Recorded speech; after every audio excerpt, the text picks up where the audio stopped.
Palm trees and plenty of sunshine. That's very iconic of Southern California. Hello everyone and welcome to our backyard garden. Today we'll be doing a garden update and I'm going to be taking you out during a time when the sun is out. I normally come out when it's overcast so that you can see some of the plants better. Today you can kind of see some of the lighting conditions that are what drives our plants.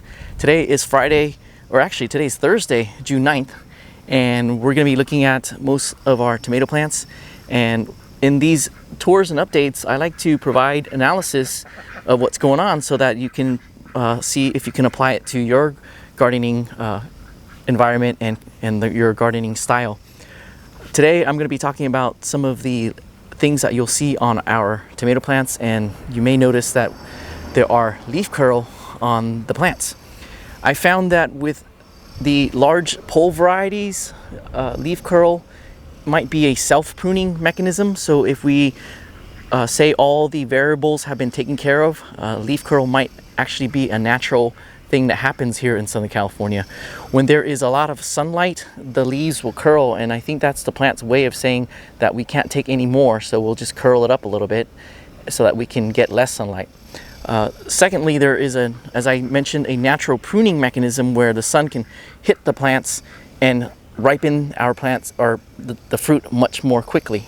And so we're seeing a lot of red on our tomato plants here.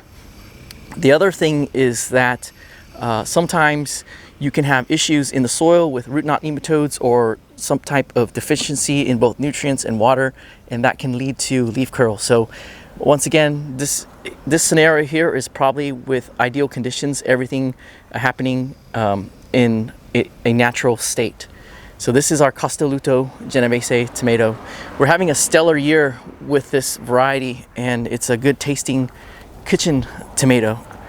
Over here we have a early girl tomato. This is a slicing tomato. These are the smaller medium-sized tomato, and here there's less sunlight, so you're going to see less of that curling issue here. On this plant here, the Cherokee Purple, this is one we've grown year after year, and I know that if it gets a lot of sunlight, it doesn't curl as much as it is curling here, and I think that might be because the watering schedule. We're growing a tomato plant in a grow bag for the first time, and we're keeping our watering schedule the same. So I think what happened was that it needed more water than our typical watering regimen, so we get a lot of leaf curl. One thing about leaf curl is that once it occurs, the plant does not go back to its original state. Nonetheless, we're still getting tomatoes from this plant, and in Southern California, I'm most likely not going to be growing tomato plants in a grow bag in the future. It's just takes too much water to do so. The other plant that we have is a special strain of the Cherokee Purple tomato. This is the Craig Lahoyer tomato, and the seeds were sent by an Instagram gardening friend. Her account is gardening Christy, gardening_Christy. That's Christy with a K and I at the end. So here is the Craig Lahoyer tomato. It's a very pretty tomato. It's hard to see here with the different lighting contrasts, so I hope to come back and do a video that features and talks about this tomato as well as looking at it and giving it a taste test. We have some leaf curl, and I think that might have been because I missed a watering on this plant. We water weekly, and during hot days, maybe once every other day. That's because our soil comprises of a good amount of clay, and clay holds water nutrients well. This plot might have been faster draining than I anticipated, so this is probably why we see a little bit more of the curling over here. Before we head into our garden, I want to take a pause here and show you our best looking Costoluto Genovese tomato, and I initially selected this one to grow. Let me try to find lighting that's better for you, maybe down here. I selected this tomato to grow because I was drawn by the fluted shape of it, and in some years when we have space, I like to try new varieties for the fun of it. This one turned out to be a really practical tomato for us. It's got the right amount of sweetness and acidity, and it's also quite pasty, so we make soups and other things with it, sauces. We've made a Chinese borscht, and if you look on our channel, you'll see a video demonstration of using this tomato. So we'll see the plant once again when we head into the garden, and we got a chicken in there that's laying an egg. The other thing that we have that's coming in is the Anaheim pepper. This is the New Mexico 64L.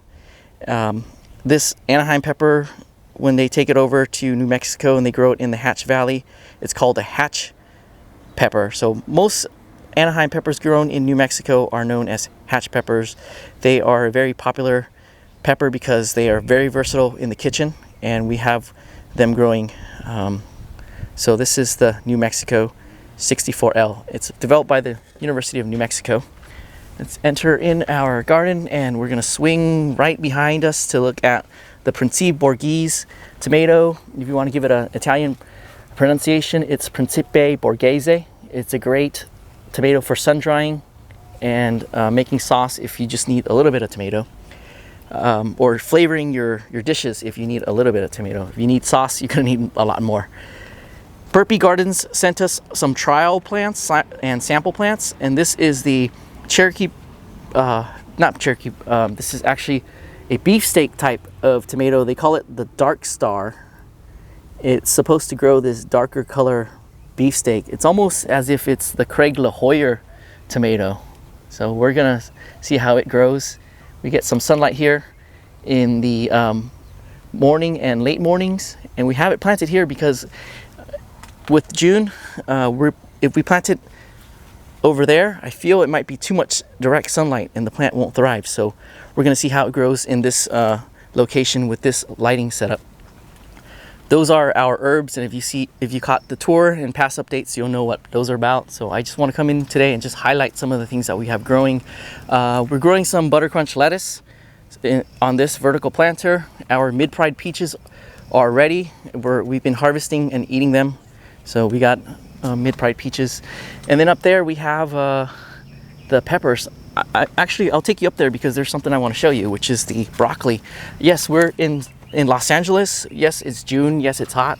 We're not supposed to be growing broccoli, but I have broccoli growing, and this is I just want to tell you it's possible. How I grow about it, I want to keep it a secret for now because I don't want people stealing my technique and practice, and not giving me credit for it. So there's one broccoli, and we have an even larger crown in our front yard. So you may see that in a future update. I'll definitely be giving you a view of it before we harvest it.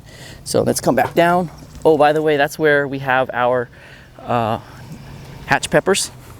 So we have some smaller ones that we didn't get to harvesting, and now they're ripening. We should just pick it off the plant right now, and we'll just leave it in place for the bugs to mulch and break down into nutrients.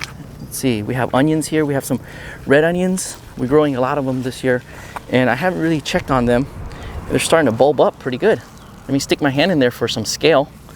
And here we have some more of the pepper, and we're going to be making a green pozole with it. And speaking of green pozole, you need pumpkin seeds in a green pozole, or pozole in general. So here is a Kakai pumpkin. I don't know if you can see that with the lighting. We have a couple of them.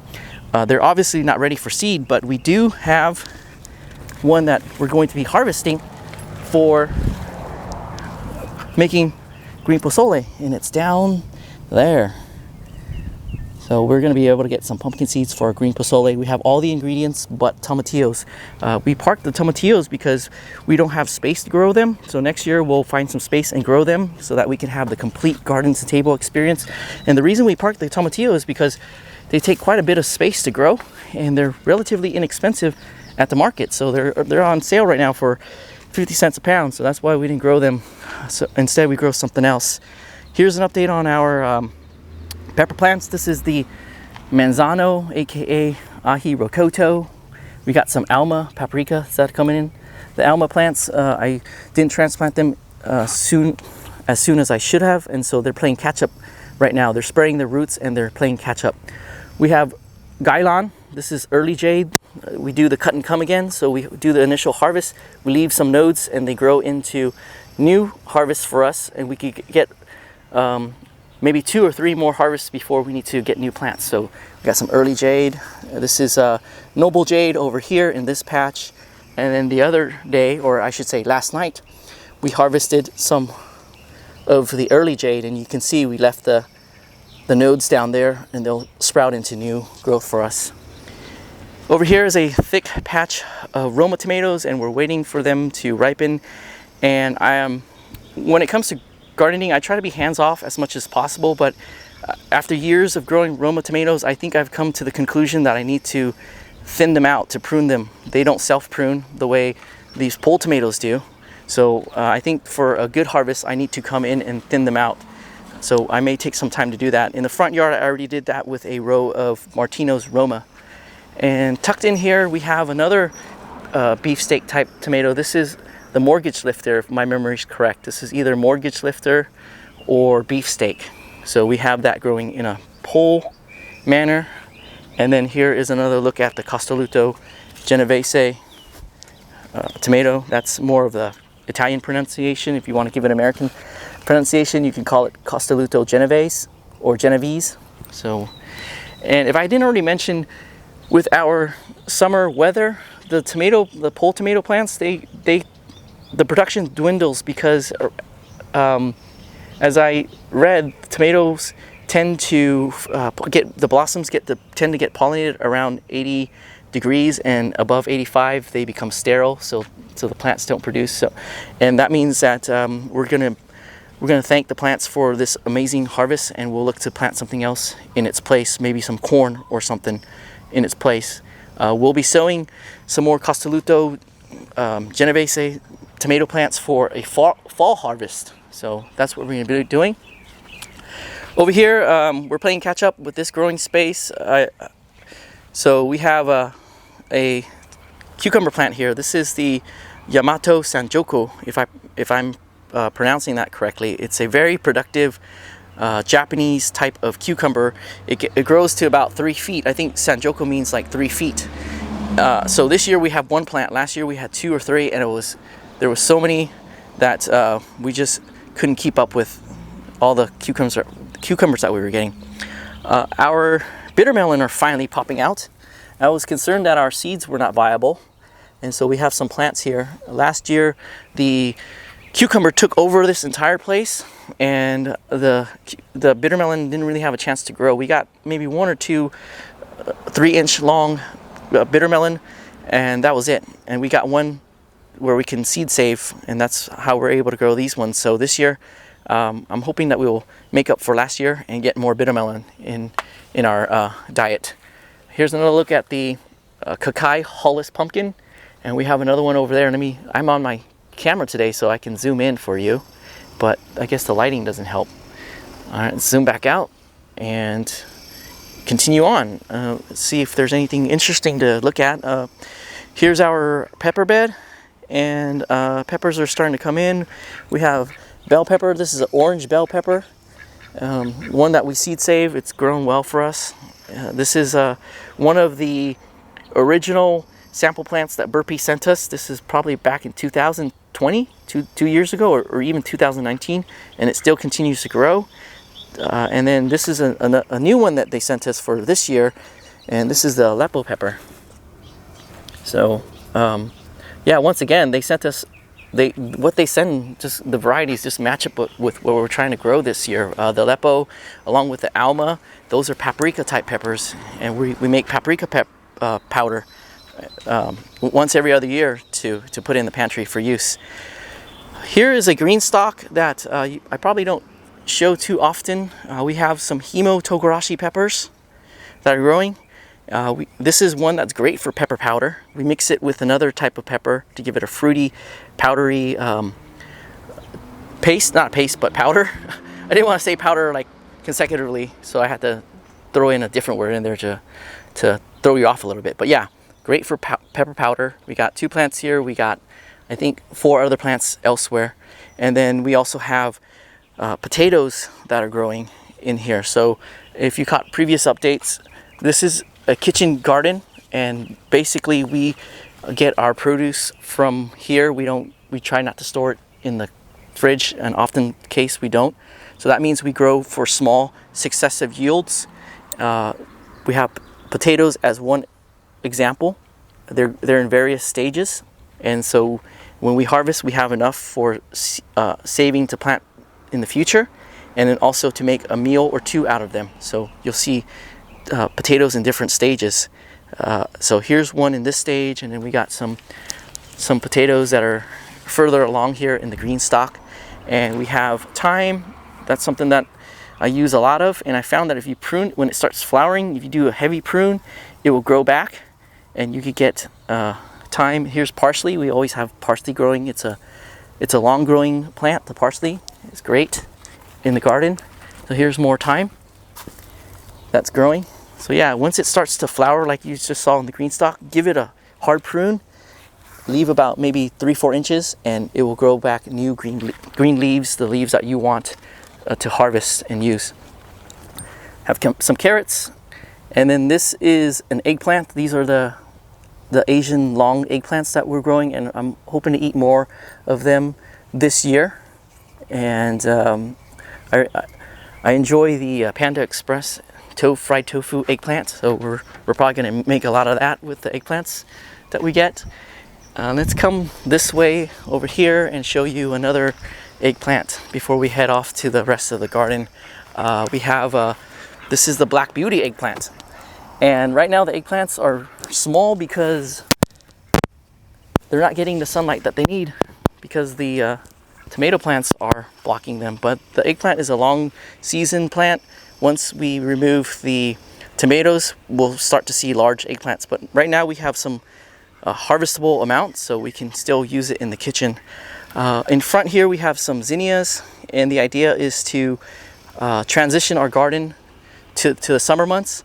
They'll grow and provide some shade and keep that soil back there cool. So we have some zinnias there, and also we have some watermelon, the golden midget. This is a really tough one to grow. Haven't had success yet. We tried last year. Germination is difficult. Just growing it is difficult. So there's that golden midget. And then we have a pumpkin plant. This is the Howden pumpkin, and the plan is for it to grow out and to the lawn here, so that we can, since once it get hot, we're not going to be out here, and then the pumpkin vines can shade the lawn, so it keeps it alive for the cooler months when the rain comes and brings the lawn back to life. Right now the lawn is in a stasis mode. It's just hanging out until there's water, and then once there's water, it'll come back. And speaking of lawn, I just want to take a quick break and do a PSA. In Southern California, we have a drought happening right now, and our biggest issue is not so much the drought, but the issue is water retention. So I want to turn you on to a thing called low impact development. When you look it up, it's about stormwater management, but actually what it does is it encourages the infiltration of rainwater into your ground. Once you have water in the ground, it's actually down there, and your plants, your grasses, if you have deep roots, they can draw from that water. So let me take you over here and give you an illustration. This is our patio. This is our house edition. That's not complete. We don't have a patio yet, and we don't have gutters. And when it rains, all that water infiltrates into this spot. And this is grass that's just surviving off of rainwater. We don't have any irrigation here. So this is an illustration that if you infiltrate water into the ground, it's a lot more effective than to replace with drought tolerant plants, because if you have a space that doesn't allow for that isn't permeable and allow for water to go into your ground, you're going to be using a lot more water than not. So check out low water impact or low impact development. All right, let's continue on. We have some Costoluto, or I always want to say Costoluto because that's the tomato that's producing right now. This is the San Marzano tomato. And over here, it doesn't get as much sunlight, so it's kind of growing more slowly. And then here we have plants that we are also planting for the transition period. So that means we started the seed early on, and as it grows up, it will then, in the warm months, shade our plants in the back. So that's what we have over there. We have some more vining plants like the loofah, and the hope is for us to put a lean-to trellis with that horse, or is it horse panel? Yeah, horse panel over there. lean-to trellis so that we can shade our grass, and then also give our chickens and ducks more of an area to hang out under when it's hot. So that's our plan for that one over there. And then over here we have corn. This is Vision XBR sweet corn, and one of the things that I'm experimenting with this year is to see if we can squeeze in more into a growing area. So if it doesn't work out, I'm okay with yanking out the plants. My concern is that the things that we're trying to squeeze in here will block out the sunlight from the corn, and we need as much sunlight for this super sweet corn as possible. So we have cowpeas, and the way I've noticed that they grow is they grow pretty tall, maybe to about 3 feet, and then they stop. So hopefully we can have the cowpeas in here. We also have some more of that hulless pumpkin, the Kakai pumpkin, and it usually grows in a bush manner. So and it stays low. So hopefully everything works out, because then that means we will be able to get corn, at least I would say 4 or 5 more pumpkins. And then on the ends here we have vining pumpkins like the pie pumpkins, and over here once again I hope that they will be able to spread out and grow onto the lawn. One variable that is new would be the chickens, so I'm not sure how they're going to interact with the pumpkins as they blossom. Hopefully they don't eat the little pumpkins once they emerge, because we want them to grow, the pumpkins to grow. There's some Martino's Roma tomatoes, and they're starting to ripen. This is a new to us variety, and one hypothesis is that they will ripen much more quickly or sooner than the Romas, and it looks like that hypothesis is holding true. And look, we have some blossom end rot. We'll just pick that off. And so we may add the Martino's Roma tomato to our mix if it is good and tasty and pragmatic. The key is to have succession tomatoes, so we have a constant supply, and that we don't have a lot of tomatoes to have to process. So it's best if we could just come out and get what we need at the time we need it. It gives us more freedom to do other things. And here we have some more corn. This is the strawberry popcorn, and in the back we have, this is about 8 feet of strawberry popcorn. In the back we have about 8 feet of the Jacob's cattle bean. 8 feet was enough for us to make a chili and a couple of meals, and then have seeds left over to seed save. And I want to be able to make a little bit more, so we added another row of the Jacob's cattle bean that's back up there. So that so that's what we have. And let's come along this way and see if there's anything to show. I guess we have pumpkins that potatoes that you're not going to see. We have some potatoes that chitted, and we just threw them down, so we'll have a succession harvest. And then this is our Atamoya tree here, and it gave us 3 Atamoyas last year. It's a self-pollinating variety, so that means we don't have to manually pollinate them, which is nice. And hopefully this year we'll have double the amount, and then the next year after that even more. And let's come over here and see what else we got. This is our Black Prince tomato, and they've come on too as well. It's a great fresh eating tomato, great for salads. So if you want to make a tomato salads, they're excellent. And we have more pumpkins and squash growing here, and this is to keep the chickens and ducks out until the plants have spread out. So this is another experiment. I hope that once the plants grow and the leaves block the soil, the chickens and ducks won't dig at them, and that's always the hope. So yeah, those are some of the things that we have growing. I can't believe we're at 24 minutes already, so we'll just end our update today. And if you have any questions, please feel free to ask them, and I'll try my best to answer them for you in this video, or in the comments, or in a future video. Thanks as always for coming out and seeing how our garden is growing, and we'll see you in the next update.